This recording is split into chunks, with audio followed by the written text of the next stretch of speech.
Welcome to Seltzer Squad, the podcast about staying sober in the city, with your hosts, Kate Sander and Jess Valentine.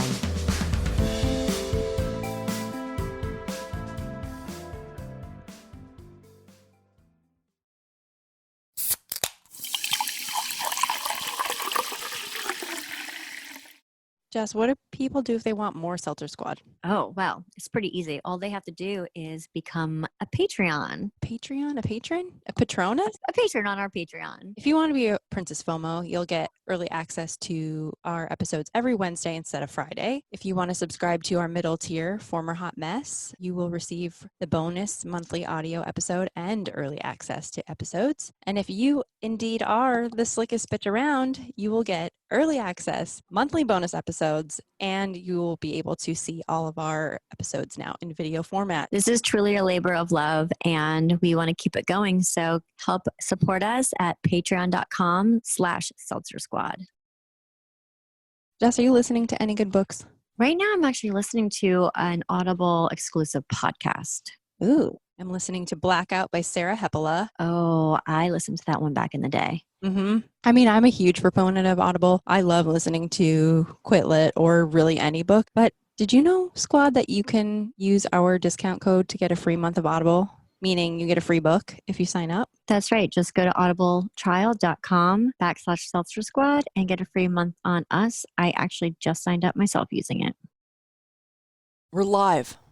Hi, Jessica. Recording. Hey, Kate. How are you? I'm good. I want to go back in the archives and answer some questions, even though these are pretty recent. These are only like a few weeks old. But okay, I think first we could answer some questions that we get all the time, which are, if you guys are OG Seltzer Squad listeners, you've heard us talk about these things probably more than a few times. But Jessica, what app do we use to track our sobriety? And what does yours say? Let's take a little visit. Okay, so we use an app called Quit That.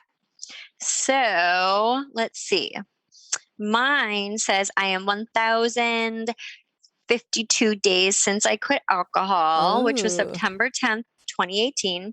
And it says that I've saved $10,526. Holy shit.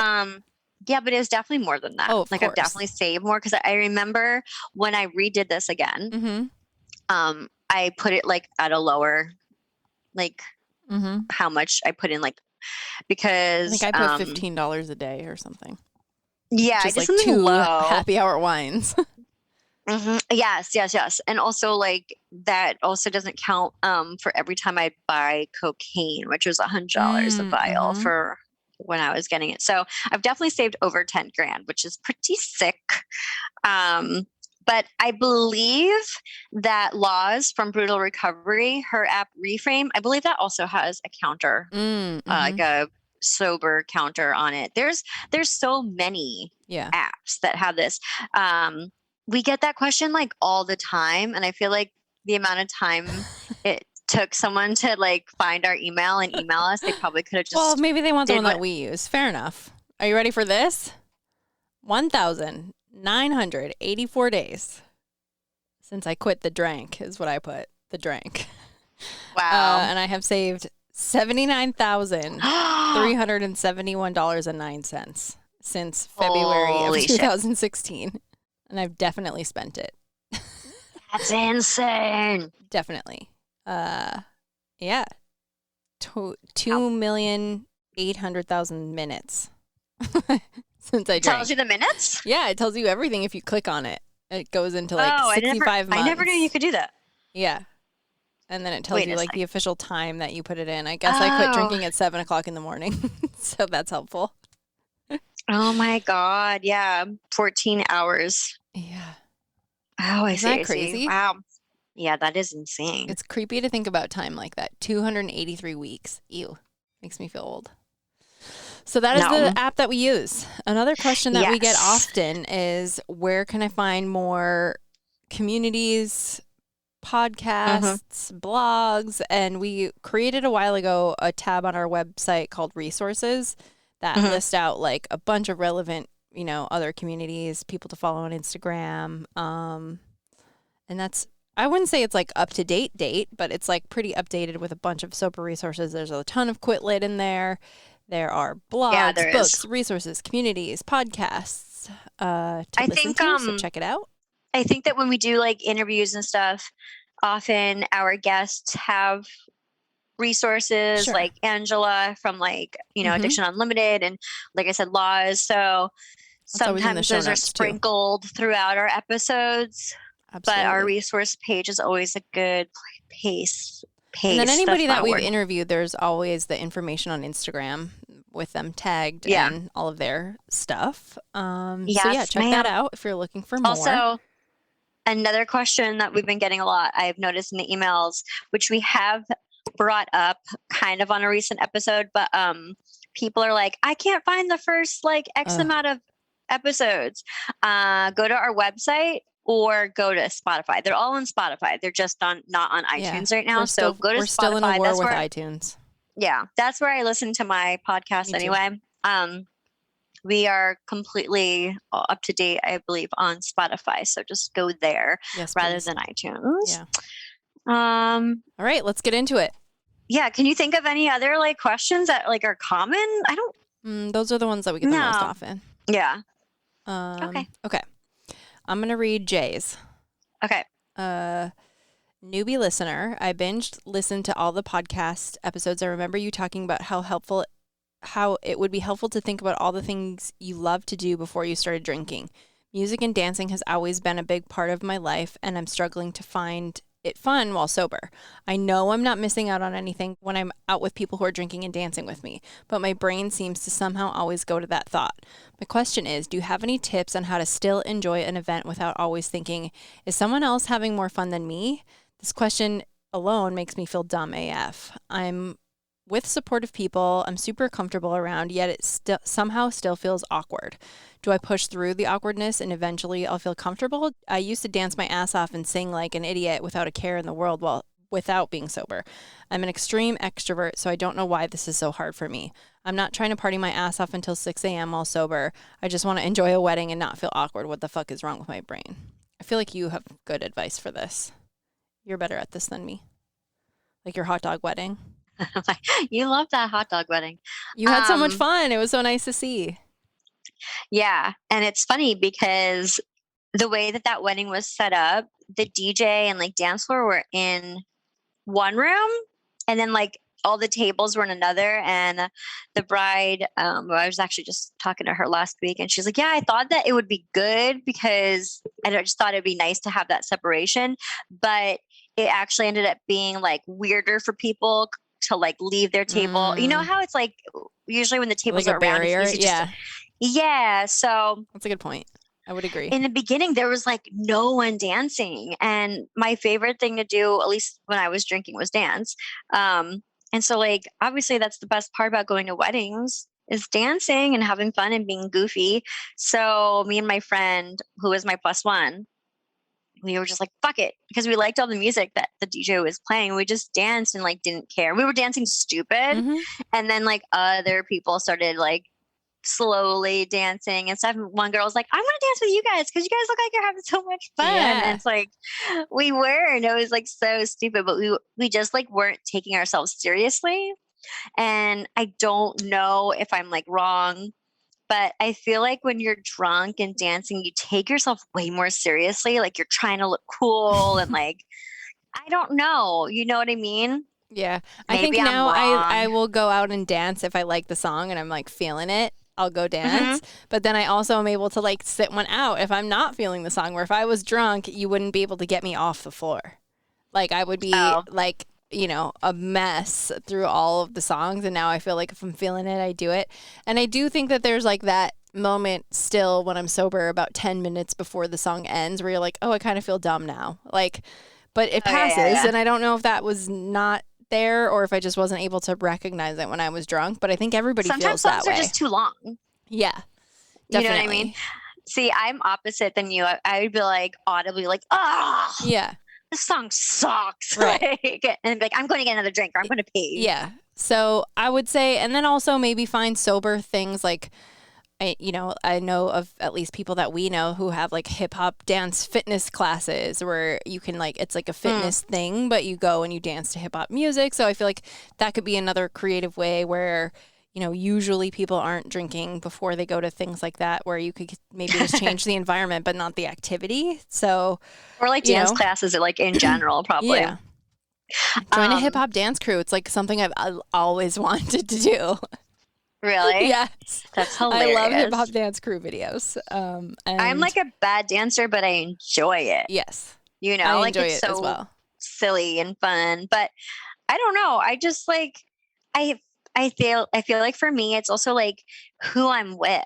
Like if I'm with friends, family, whatever, I'm cool with dancing. But like, for example, I'm going to a wedding next month where I'm not going to know anyone and I probably won't dance. Yeah.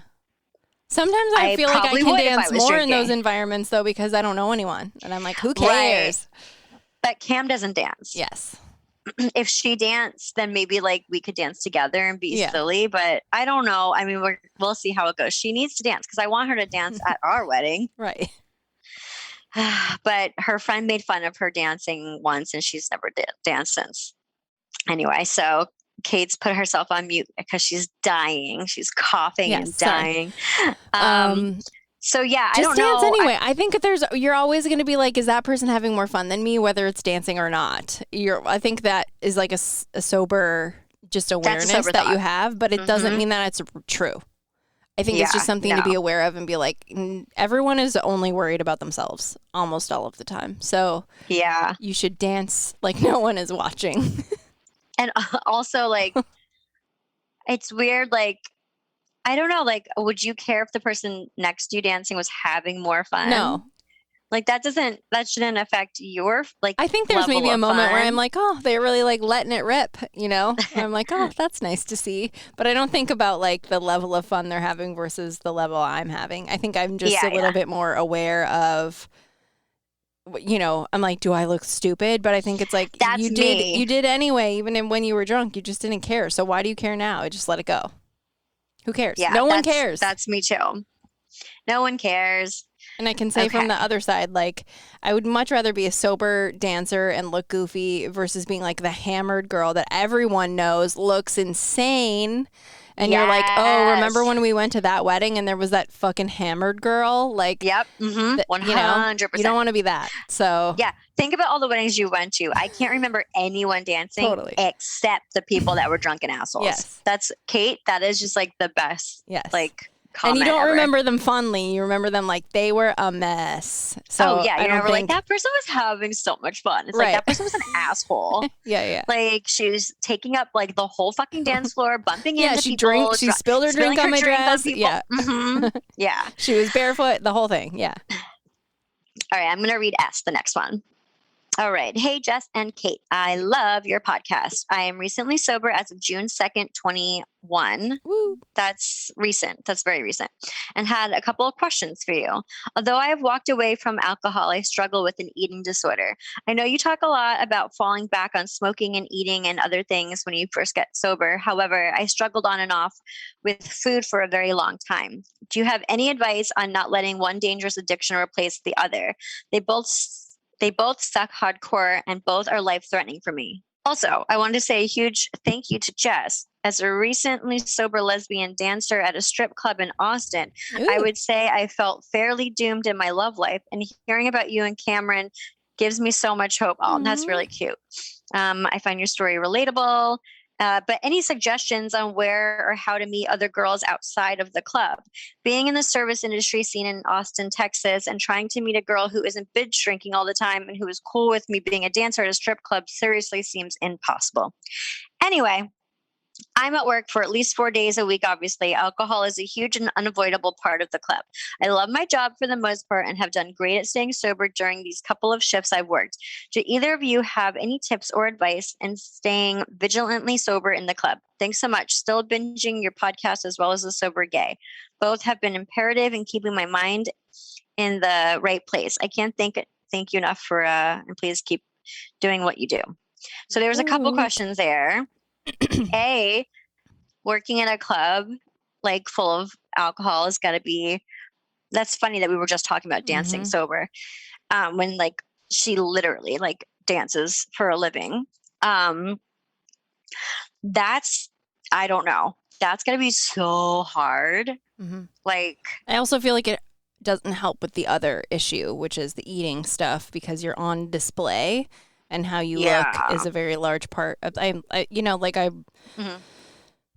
they go hand in hand. I would say, obviously, when you take away one of your coping mechanisms, other ones will flare up. So as long as you kind of have that in mind and find tools to support those things as well, like they are very life-threatening, and you have to treat them as such and find big enough tools to make sure that you're, healing from those things in the same way. But I feel like, obviously I would never suggest anybody to like get sober, fix their eating disorder, quit work. But I feel like the environment in which you are in is not necessarily conducive to the goals in which you're seeking. I'm not saying that you can't be like a healthy, sober dancer at all, but if it's an environment that feels triggering to either your alcohol sobriety or eating disorder sobriety, I guess we call it, or recovery, I would say that would be a good place to start thinking about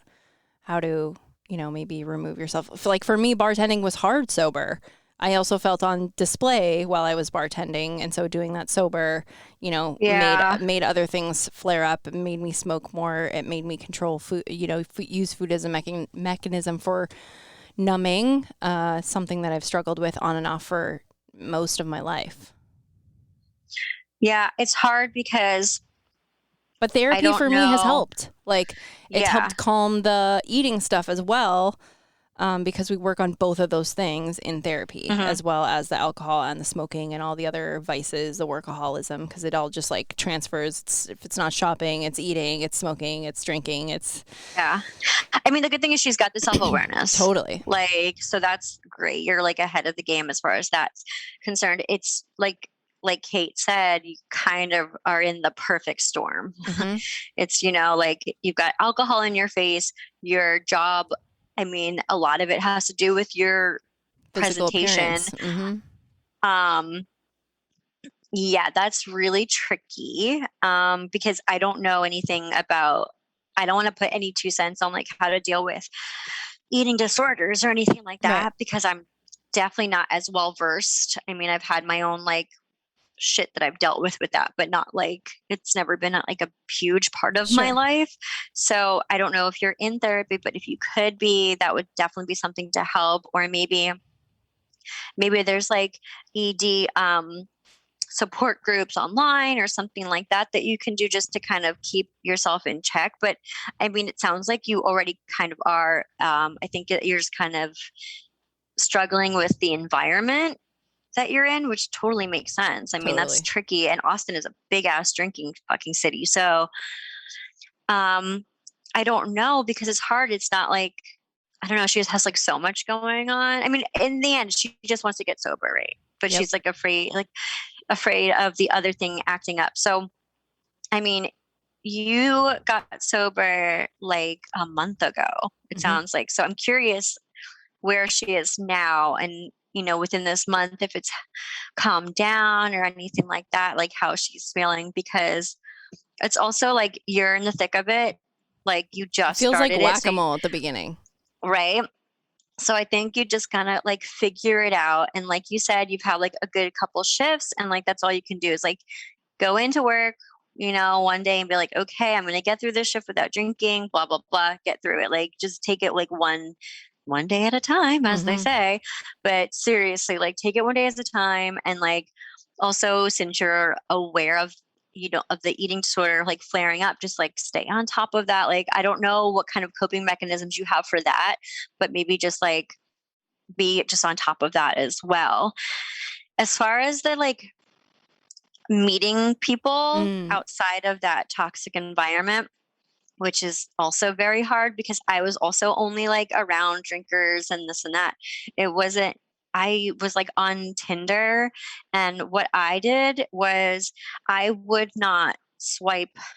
What is it, right? I don't know whichever one it is. I wouldn't like choose people. I'd swipe the other way on anyone that like was holding a drink in like more than two of their more than one photo. There's like 2 pictures of them holding a drink. I'm like, nah, I'm good. And for me, I don't like smoking. So that was the other thing. So I appreciate you saying the nice things about me and Cameron. However, I did not swipe on her because her photo, she was holding a bottle of wine and a cigarette in one hand. So I was like, nope. And we laugh about that now, but that was just my thing, because I knew that I wanted to be around like healthier people. So that made my pond very, very small. And that was okay because it worked itself out.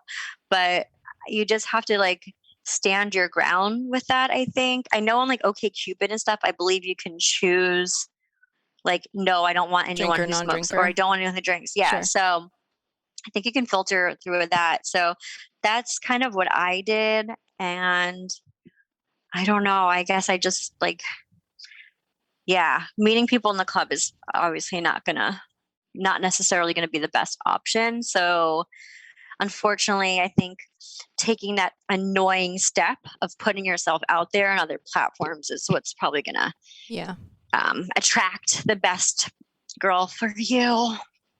Good luck. You Let got us a lot know. going on, girl. Yeah. You got a lot Congratulations on doing the thing initially anyway. That's the hardest part.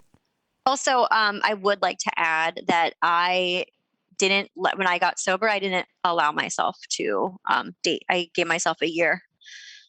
I waited a year because I just wanted to focus on myself. Yeah. So that would also be my recommendation, is just focusing on yourself. At least, I mean, even in AA, I don't think they want, right? Don't they not want you dating? Yeah, I don't think so. Yeah, I don't know how long, but for me, I think if I was single, I wouldn't have dated either. I mean, like navigating my marriage was a nightmare in the first year of sobriety.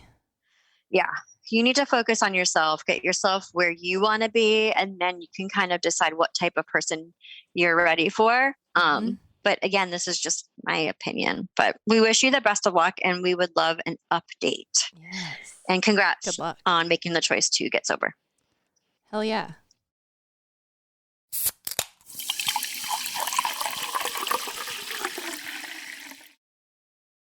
Hey, Kate, what is the number one sober tool that we always recommend? Therapy. And we have recently partnered with BetterHelp. Do you want to tell everyone what that's about? So BetterHelp is an online mental health platform. Basically what it is, it's an app that you get access to therapists. So you take their short quiz, they match you with somebody in your area, and it's affordable private counseling for individuals and couples anytime, anywhere. You don't even have to leave your house. You don't even have to wear hard pants. That is amazing. And what are we giving our listeners? 10% off. Just go to betterhelp.com/seltzersquad.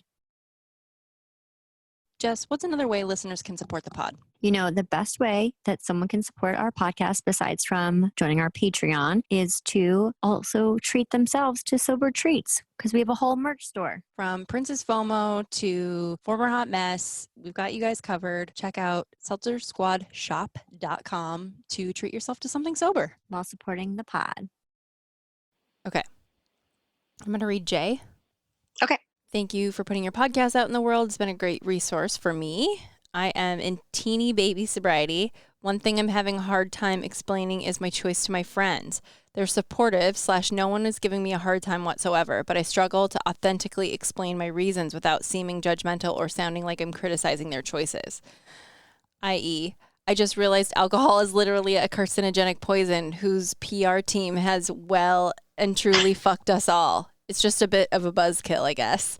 I want to be honest about explaining gently some of the reasons I've decided to stop drinking, but since those reasons in many ways relate to a broader criticism of alcohol and drinking culture, it's hard to strike a balance. I know how annoying it is to be preached or lectured to when you don't want to hear it, and I truly don't judge anybody who drinks. I was just there myself and it took me a really long time to come around. I'm still working on getting over these lies about alcohol that I've internalized. My friends are awesome people who are open to listening, and I'm sure would cut me slack on being a little overzealous at the moment, but I'd love to find a more neutral way to talk about it. I'm curious about how you've handled this, or whether you have any tips on how to remain authentic while not alienating people and making them think you're a preachy pain in the ass. Thanks so much. That's a good question. I think that I feel this on a deep level because I was quiet for a long time because I didn't really have anyone to talk to until you sort of like people would approach me, like the sober curious people would approach me, and then I'd be like, well, since you asked, Yeah. But I don't think I came into like, the bar being like, you're all drinking poison, even though if I wanted to. Yeah. You also don't want to sound like hypocritical, Sure. right? When it's just like, okay, calm down. Like you were just doing this like 2 months ago. Right. It's like being vegan, Mm-hmm. Yeah. Or like doing CrossFit. Yeah. Or you're like, you're killing animals. Enjoy your cheeseburger. Yeah. I like this resonates with me too, because same thing. It's just like, like once you know these things and you can't unlearn them. Yeah. It's like almost like you're born again, right? Yes. You're like, I think you and I are both way less apologetic now. We're like, that shit's poison. And like, we don't really care. But like in the beginning, I didn't want to step on anybody's toes or like God forbid I affect anyone else's life, Well, no one ever like wants to come off as holier than thou, right? Because you don't want to sound like you're stuck up or like you think you're better than somebody else. So I don't know. I feel like there are ways to like mention these things without being an asshole, but I think it also just depends on the individual's personality. Yeah. I think that there's also a difference between being authentic and finding the right audience. It's like if you're at the bar with your girlfriends who support your sobriety, maybe that's not like the best time to be like, you're all being poisoned, mind controlled by big alcohol. Maybe that's when you're like, nah, I just don't feel like drinking anymore. And like you maybe downplay it and you preserve the more authentic, angry self for a crowd in which, you can find some camaraderie without feeling like you're, talking to a wall. And I'm not saying your friends are like that, but. Right. Also, like, maybe don't bring up that type of stuff as somebody is like currently drinking because they're automatically going to be defensive. Yeah. Like if you're like out for lunch or, well, people might be drinking, you know what I'm saying? Like the time that there's not drinking involved, that people are less likely to be defensive because people automatically are going to be defensive, right? Because that's just like human nature. I think there's also people asking you why you quit drinking for them and people asking you why you quit drinking for you. And I feel like knowing the difference is like a lot of people will ask me why I quit drinking because they want to evaluate themselves.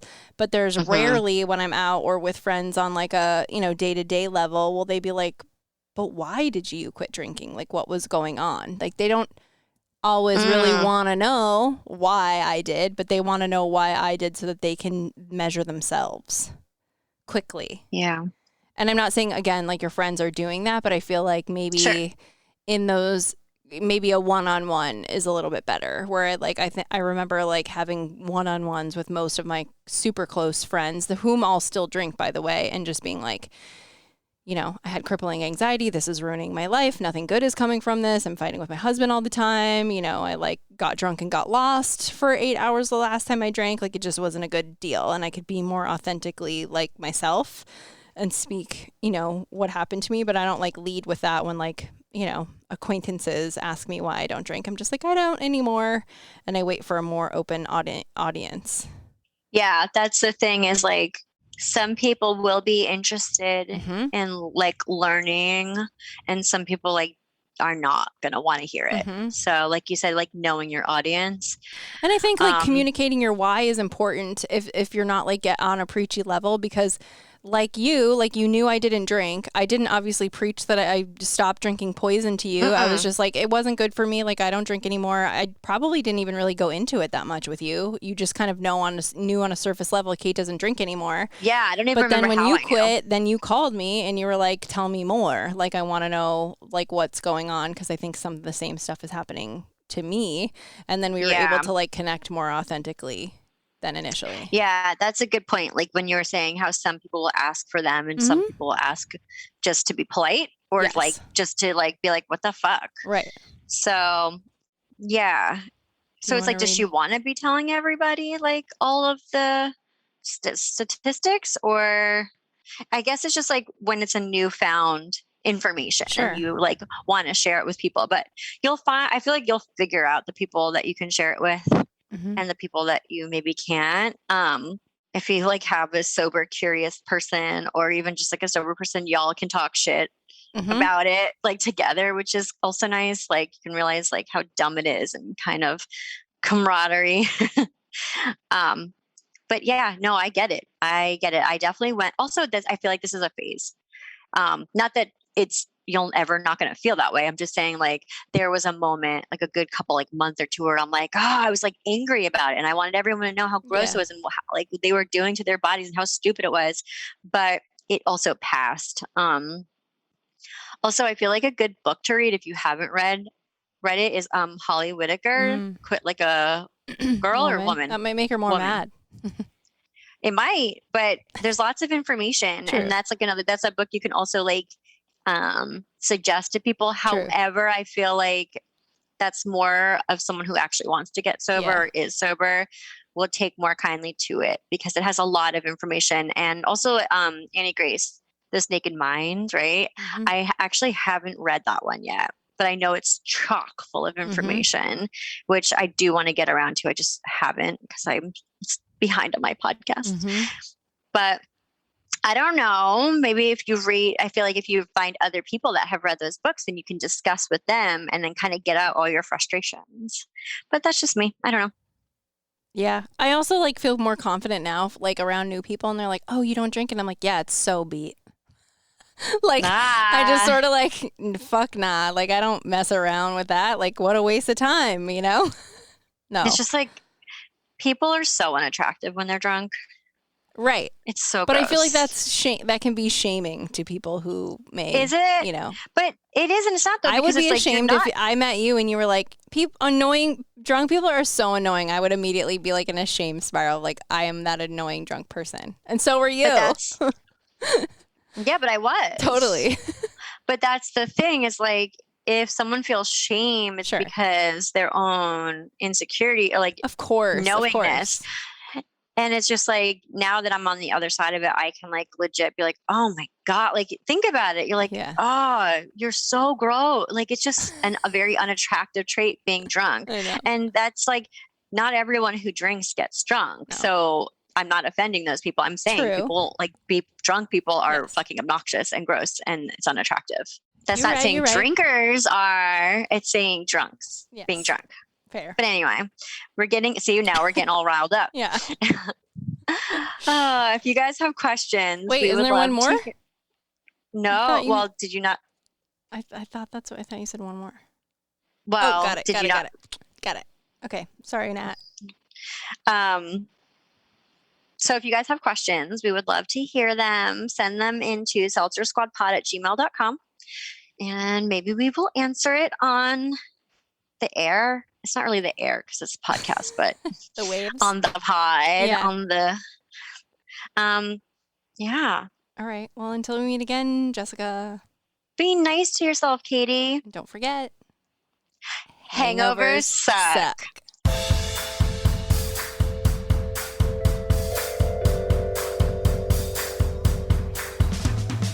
Thanks for listening. Don't forget to rate, review, and subscribe to this podcast. Every review helps other listeners find us. Music by Dead Go West. Art by Kate Sander. For show notes and resources, check out seltzersquad.com.